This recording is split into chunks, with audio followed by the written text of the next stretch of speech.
So Apple fumbled pretty hard with the launch of iPhone 14, and I'm not the only one who's saying that. There's a lot of reports that are around the fact that iPhone 14 are not selling as well as Apple had hoped, because it is literally the most boring iPhone Apple has ever released. But today, we're not talking about all that. We're talking about iPhone 14 CASETiFY cases, which are anything but boring.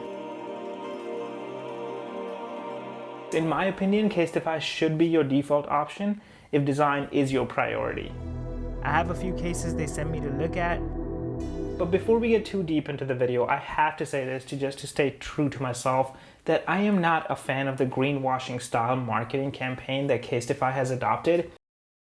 If you look up just the basic information on their website, you can easily spot some red flags.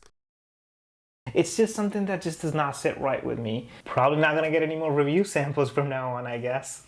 It is what it is. I had to bring it up. I can't, like, how am I gonna review this case that says made from recycled plastic and now go Google how are they recycling their plastics? Anyways, let's talk about the CASETiFY cases. For the last couple of weeks, I've been using the Impact, Ultra Impact, and the Bounce case on the iPhone 14 that I was reviewing last week. And I just wanna share my experience with you all and tell you how these cases have been performing, at least for me. I'm very familiar with CASETiFY cases and their extremely high quality build materials from using these two cases for almost a year at this point. The stamps inspired design, I just love it. It is designed to add rawness to the pretentious design, or like the perfect design of the iPhone 14. It has some vintage art on it, there are barcodes, there's mismatched edges, there's discoloration on one of the corners, and the incomplete text stating cringe society. These are some other designs that I believe are in a similar design philosophy where they add rawness to the pretentious design of the iPhone. Okay, let's talk about how it's like using this case.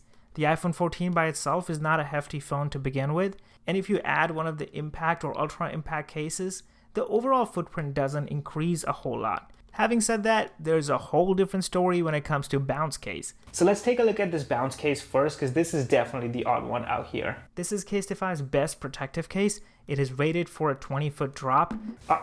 Don't expect any destruction porn in this video. I'm not getting that kind of YouTube money. Speaking of which, if you're liking what I'm doing here, maybe you want to hit the subscribe button, and maybe one of these days we can do some destruction porn. But here's a slow motion fall of an iPhone on a carpeted floor, because I can't afford to break an iPhone 14. Getting back to the cases, the corners of this Bounce case have the same material as the other cases, but there are two separate layers, making this case much larger than the actual phone. On the inside, there is an inverted Y-shaped texture. I'm not sure what the purpose of this texture is. The entire case is also covered in a soft touch rubber-like material, and then there are these corners that are two layers. They can absorb and dissipate forces even before it reaches the phone's body. Ideally, I wouldn't use this case every day. I don't even like how it sits in my pocket, and it's a pain to pull it out of my pocket. And don't get me wrong, it's a good case. It is definitely one of those cases that you put on when you know that you're going to be out in the wilderness, you're going to be exposing your phone to the elements, and you want to protect it for sure. For a regular phone case, you should look at the Ultra Impact lineup. It is definitely the best of both worlds. It is slim, but it does have those reinforced corners that protect this phone. Other than being less bulky than the Bounce case, it brings a good balance between protection and usability.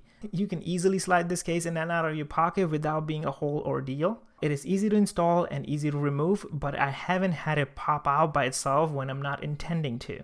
Although it should be expected from a premium brand, but I still want to point out that the camera cutout is molded to perfection. It is perfectly aligned, and the branding on the camera cutout also acts as a lip to protect your camera lenses. The same is true for other cutouts on this case as well, including the mute switch. I know most people don't care about these as long as they don't block the port, but as a product design engineer, I can tell you that this requires an appreciable amount of attention to detail for these cutouts to be as perfect as they are. I can totally understand if your tongue-in-cheek or your impulse reaction to an $80 case is to just laugh at it, because like it sounds like it's a little too expensive, but I would urge you to think about it a little differently, just because it is the 10% of the cost of the phone. So if you buy something and you like the design of it, I don't see a reason for you to change this case. And I also want to say that CASETiFY has been a good case for me, at least on the 13 Pro side. So I have really enjoyed the fact that I have dropped my phone multiple times on the wooden floor. I've dropped my phone once on an asphalt directly, and my phone kind of survived and came out unscathed. I'm not saying that's the only one that will give you that level of protection. I'm pretty sure there are other companies that will give you something similar to that. But in my experience, CASETiFY Ultra Impact cases have solved that problem for me. And this year they seem to have made it better than it was last year. So I don't really have anything negative to say about this case, is what I'm trying to say.